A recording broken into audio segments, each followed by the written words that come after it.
வீட்டு சூழல் சொல்றது பிள்ளைங்களுக்கு ஒரு சொர்க்கத்தின் சாயலை கொடுக்கக்கூடியதா இருக்கணும்.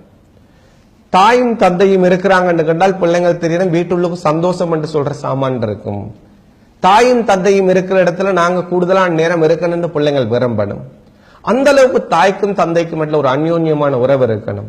ஒருத்தருக்கு ஒருத்தர் விட்டு கொடுத்து போகக்கூடியவங்களா இருக்கணும். ஒருத்தர் சந்தோஷப்படுத்தக்கூடியவங்களா இருக்கணும். எந்த அளவுக்கு சைக்காலஜிஸ்ட் சொல்லுவாங்க, ஒரு தாயும் தந்தையும் பிள்ளைங்களோட இருக்கிற நேரம் தந்தை இருந்தாருன்னு தாயோட சேர்ந்து கொண்ட மாதிரி உட்கார்ந்து கொள்றது கூட அந்த பிள்ளைங்களுக்கு என்ன மெசேஜ் கொடுக்கும் கண்டால், அடடா என்ன தாயும் தந்தையும் இவ்வளவு ஒத்துமையா பாருங்களேன், எந்த நேரம் ஒட்டி பிறந்தவங்க மாதிரியே இருக்கிறாங்களே என்று சொல்லி போட்டு அந்த மனசு பிள்ளைகளுக்கு மனசுல ஒரு சந்தோஷம் வரும். அந்த சந்தோஷம் என்ன செய்யும், நாங்களும் இப்படித்தான் இருக்கணும், சந்தோஷமா இருக்கணும் சொல்லி போட்டு சரி ஒரு அமைப்பு அந்த பிள்ளைங்களுக்கு கொடுக்கும். வீட்டுல இருக்கிறதுக்கு ஒரு ஆசையை ஆர்வத்தை கொடுக்கும் பிள்ளைங்களுக்கு.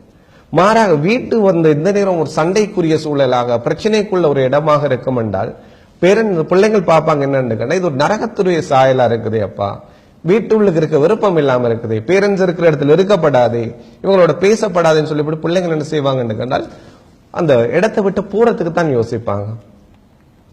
சோ நாங்க என்ன செய்வோம் அந்த ஒரு சந்தோஷமான சூழலை அவங்களுக்கு ஏற்படுத்தி கொடுக்கிறது மிச்சம் ஒரு பொறுப்பான வேலையா இருந்து கொண்டிருக்குது. இதுல குறிப்பாக பெற்றோர்கள் விளங்கிக் கொள்ள வேண்டிய விஷயம் என்னன்னா, விட்டு கொடுக்கிறது ஒருத்தருக்கு ஒருத்தர். என்னால் அவர் சந்தோஷமா இருக்கணுமே, அதன் மூலம் என் பிள்ளைங்கள் சந்தோஷமா இருக்கணுமே நினைக்கணும்.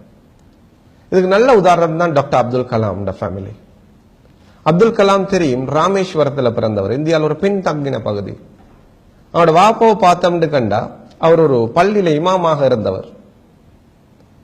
சோ இந்த மனுஷன் அவருக்கு ஒரு விஷன் இருந்தது, அவருக்கு ஒரு இலக்கு இருந்தது, என்னன்னா இந்த பிள்ளைங்கள் எல்லாத்தையும் ஒரு பெரிய ஒரு ஆக்களாக ஆக்கி பார்க்கணும்னு சொல்லி போட்டு ஒரு நாள் என்ன செய்யறாங்கன்னு கண்டால், அப்துல் கலாம் உம்மா, அப்துல் கலாம் சின்னதா இருக்கிற அப்துல் கலாம் வாப்பாக்கு டின்னர் சர்வ் பண்ணி கொண்டிருக்கிறார், இரவு சாப்பாடு கொடுத்து கொண்டிருக்கிறார்.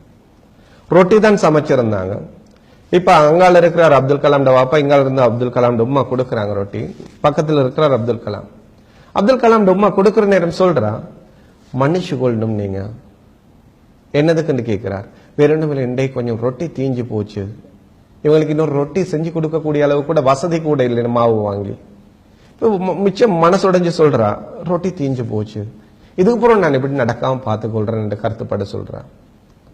இப்ப அப்துல் கலாம் நடுவில் இருந்துட்டு பாக்குறாரு, இப்ப உமா ரொட்டி தீஞ்சு போச்சுன்னு மன்னிப்பு கேட்கிறாங்களே, வாப்பாட ரியாக்ஷன் இப்ப எப்படி வரப்போகுது, வாப்பா எப்படி கோம் எடுக்க போறாங்களோ தெரியலையேன்னு சொல்லி போட்டு என்ன செய்யறாங்கன்னு கண்டால், இப்ப அப்துல் கலாம் பார்த்து கொண்டிருக்கிறார். இப்ப வாப்பா சொல்றாரு, பரவாயில்லம்மா ரொட்டி தானே, உங்களுக்கு ஒரு விஷயம் தெரியுமா, எனக்கு தீஞ்ச ரொட்டின்னா சரியான விருப்பம், தீஞ்ச ரொட்டின்னா சரியான விருப்பம் என்று சொல்லிட்டு என்ன செய்யறார், சந்தோஷமாக சிரிச்சு சிரிச்சு சாப்பிடுறார் வளமைக்கு மாத்தமாக.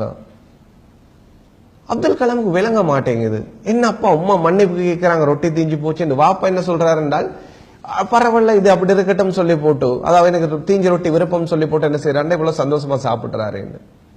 இப்ப வாப்பும் சிரிச்சு சிரிச்சு வளமையை விட சந்தோஷமா சாப்பிட்டு அந்த ரூமும் போய் கொண்டிருக்கிறார். அப்துல் கலாம் சின்ன பொடி என்ன செய்யறான்னு டக்குனு வாப்பாட பின்னால் ஓடி போயிட்டு பாப்பா ரூமுக்கு போனதும் பின்னால தட்டி கேட்கிறார், பாப்பா நீங்க எனக்கு ஒரு உண்மையான விஷயத்த சொல்லணும், உண்மையை சொல்லணும். பாப்பா கேட்கிறார், என்ன ராஜா.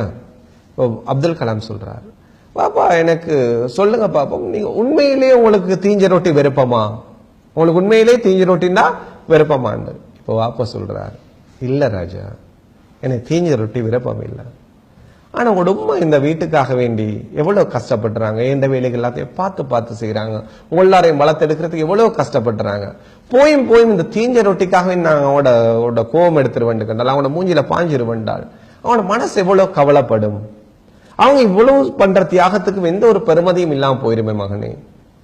ஆகவே தான் நான் என்ன செஞ்சேன்னு கண்டால், எனக்கு தீஞ்ச ரொட்டி நான் விருப்பம் சொல்லி போட்டு சாப்பிட்டேன். அது எல்லாத்த விட என்னன்னு எங்களுக்கு பெரிய ஒரு இலக்கு இருக்குது, உள்ளாரையும் பெரிய ஒரு ஆளாக்கி பார்க்கணும். ஆக அந்த பயணத்துல இந்த சின்ன சின்ன ரொட்டி விஷயங்களுக்கெல்லாம் நான் அலட்டி கொண்டேன் என்றால் எங்களோட குடும்பம் டிஸ்டர்ப் ஆகுமே, குடும்பம் டிஸ்டர்ப் ஆகிருச்சு நாங்க நினைக்கிற ஆளாக உங்களால மாத்த இல்லாம போயிருமே. ஆகவே அதோட வச்சு பாக்குறது இந்த ரொட்டி என்ற சொல்றது சின்ன விஷயம் ராஜா அந்த கருத்துப்பட சொல்றார். அப்படியான ஒரு சந்தோஷமான ஒருத்தருக்கு ஒருத்தர் விட்டு கொடுக்கிற குடும்பத்துல வளர்ந்ததுனால என்னமோ தெரியல, இந்த அப்துல் கலாம் சொல்றவர் ராமேஸ்வரத்துல பிறந்தாலும் அவர் இந்தியாவுக்கு என்ன செஞ்சிருக்கிறார், ஒரு ஜனாதிபதியாக வந்திருக்கிறார், உலகம் போன்ற ஒரு கிரேட் சயின்டிஸ்டாக இருந்திருக்கிறார். எல்லாத்த விடவும் என்னென்றால் அவர் இறந்து போன நேரம் ஈவன் அமெரிக்கா கூட என்ன செஞ்சுச்சு கண்டால் தண்ட ஒயிட் ஹவுஸ்ல அவங்களோட நேஷனல் பிளாக் தேசிய கொடிய அரை கம்பத்துல தொங்க விட்டு சொல்லிச்சது என்னென்றால் இந்த உலகத்திலிருந்து முக்கியமான ஒரு ஸ்காலர் என்ன செஞ்சிருக்காருன்னா எங்களை விட்டு விடை பெற்று போயிட்டிருக்கிறார். அந்த துக்கத்தை அனுஷ்டிக்கிறதுக்கு நாங்க என்ன செய்யறோம்னு எங்கட தேசிய கொடிய அரை கம்பத்துல தொங்க விடுறோம்னு சொல்லிச்சது.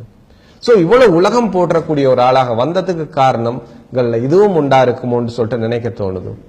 சோ வீட்டு சூழல்னு சொல்றது எப்படி இருக்கணும்னால் அமைதியானதா இருக்கணும். கிட்டத்தட்ட ஒரு ஸ்கூல் போயிட்டு இருந்தேன். அங்க ஒரு டீச்சர் வந்து குறிப்பிட்ட ஒரு பிள்ளைய பத்தி பேசுறாங்க. இந்த புள்ள சரியான குழப்பம் போடுது, சரி எல்லாருக்கும் அடிக்குது, எல்லாரோடையும் சண்டைக்கு போகுது என்று நான் அந்த டீச்சர் கிட்ட கேட்டேன், நீங்க இந்த ஃபேமிலியை பத்தி நீங்க விசாரிச்சீங்களா? அவர் சொல்ற எஸ் விசாரிச்சோம். என்ன மாதிரி? அந்த வீட்லயும் அடிக்கடி சண்டை நடக்குமாம். யார் யாருக்கு இடையில? தாயும் தந்தையும் அடிக்கடி சண்டை பிடிச்சு கொள்ளுவாங்களாம். சோ நீங்க இந்த பேரண்ட்ஸை கூப்பிட்டு விளங்கப்படுத்தினீங்களா? இப்படித்தான் செய்து உங்களோட சண்டையினால் இந்த புள்ளோட மனசு பாதிக்கப்பட்டு அந்த பிள்ளையும் என்ன செய்யுதுன்னு கண்டா ஒரு சண்டை பிடிக்கக்கூடிய பிள்ளையா இருக்குது, மற்றவங்களோட இணைஞ்சு போகாம இருக்குதுன்னு சொல்றது விளங்கப்படுத்தினீங்களாண்டு. இப்ப அவ சொல்றான், நான் இப்படித்தான் செய்து புள்ள இப்படி குழப்பம் போடுதுன்னு சொல்ற நேரமே அந்த பேரண்ட்ஸ் சொன்னாங்களாம் என்னண்டா. அவ சொல்றான், இப்படித்தான் நாங்க வீட்டுல நானும் அவரும் சண்டை பிடிச்சு கொள்ளுவோம். சில வேளை அதை பார்த்துட்டு தான் புள்ள இங்க வந்து சண்டை பிடிக்குதோ தெரிய இல்லாண்டு. நான் சொல்ல வர்றது என்னன்னா, அந்த பேரண்ட்ஸுக்கு தெரியுது தங்கட சண்டையால புள்ள பாதிக்கப்படுதுன்னு சொல்லி போட்டு இவங்க பிள்ளைய முன்னுக்கு வச்சாங்கன்னு கண்டால் எப்பவும் நினைக்க அடடா இதான் எனக்கு இந்த சண்டையினால புள்ளட மனசு பாதிக்கப்படுது, அவங்க ஃபியூச்சர் பாதிக்கப்படுமே என்று சொல்லி போட்டு விளங்கி அதை ஒரு கான்சியஸா மனசுக்கு எடுத்து செய்வாங்கன்னு கண்டால் இந்த மாதிரியான சண்டைகள் என்ன செய்யாதுன்னு கண்டா வராது.